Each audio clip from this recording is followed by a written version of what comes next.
نواں حصہ حضرت محمد مصطفیٰ صلی اللہ علیہ وسلم، دومت الجندل اور غزوہ احزاب سن 5 ہجری۔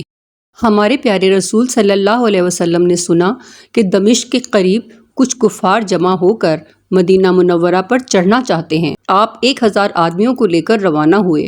وہ خبر سن کر بھاگ گئے۔ آپ چند روز وہاں رہ کر مدینہ منورہ تشریف لے آئے۔ اس کو دومت الجندل کہتے ہیں۔ اسی سال غزوہ بنی مستلق بھی ہوا، لیکن یہاں پر بھی کافر مقابلے پر نہیں آئے اور اپنا سامان اور اہل و عیال چھوڑ کر بھاگ گئے۔ پھر اسی سال غزوہ احزاب ہوا، اس کو غزوہ خندق بھی کہتے ہیں۔ سورہ احزاب میں اس کا ذکر ہے۔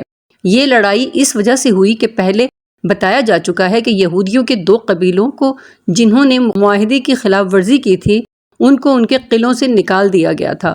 چنانچہ انہی میں کا ایک آدمی اپنے ساتھیوں کو ساتھ لے کر مکہ پہنچا اور کافروں کو لڑائی کے لیے آمادہ کیا اور اس کے لیے بہت کوشش کی، یہاں تک کہ 10,000 کافروں کی فوج مدینہ منورہ پر حملہ کرنے چلی۔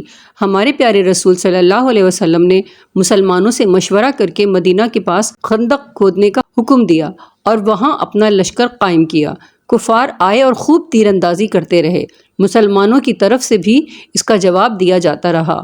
ہمارے پیارے نبی صلی اللہ علیہ وسلم نے کافروں میں تفرقہ پھوٹ ڈلوانے کی تجویز کی اور اللہ پاک نے اس میں کامیابی عطا فرمائی۔ کافروں کے اندر آپس میں تفرقہ پیدا ہو گیا اور آپس میں اچھا خاصا بگاڑ پیدا ہو گیا۔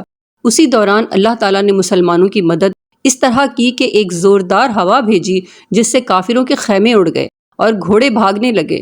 چنانچہ اسی رات کو کافروں کا لشکر واپس چلا گیا۔ اب اس جنگ کے متعلق قرآن پاک کی آیات: یا ایھا الذین آمنوا اذکروا نعمت اللہ علیکم اذ جاءتکم جنود فارسلنا علیہم ریحا وجنودا لم تروها وکان اللہ بما تعملون بصیرا اذ جاءوکم من فوقکم ومن اسفل منکم وَإِذَا زَاغَتِ الْأَبْصَارُ وَبَلَغَتِ الْقُلُوبُ الْحَنَاجِرَ وَتَظُنُّونَ بِاللَّهِ ظُنُونًا هُنَالِكَ ابْتُلِيَ الْمُؤْمِنُونَ وَزُلْزِلُوا زِلْزَالًا شَدِيدًا۔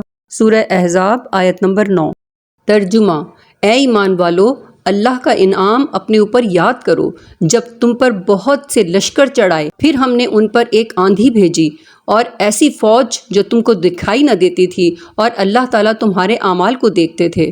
جب وہ لوگ تم پر آ چڑھے تھے اوپر کی طرف سے اور نیچے کی طرف سے بھی، اور جب ان کی آنکھیں کھلی کی کھلی رہ گئی تھیں اور کلیجے منہ کو آنے لگے تھے، اور تم لوگ اللہ کے ساتھ طرح طرح کے گمان کر رہے تھے، اس موقع پر مسلمانوں کا سخت امتحان لیا گیا اور زلزلے ڈالے گئے۔ اس کے آگے پھر اسی جنگ میں جو حالات پیدا ہو گئے تھے، اللہ تعالیٰ نے اس کو بیان فرمایا ہے اور اس کا نقشہ کھینچا ہے۔ منافق جن کے دلوں میں اسلام پکا ہوا نہیں تھا کہنے لگے: وَإِذْ يَقُولُ الْمُنَافِقُونَ وَالَّذِينَ فِي قُلُوبِهِم مَّرَضٌ مَّا وَعَدَنَا اللَّهُ وَرَسُولُهُ إِلَّا غُرُورًا۔ سورہ احزاب آیت نمبر 12۔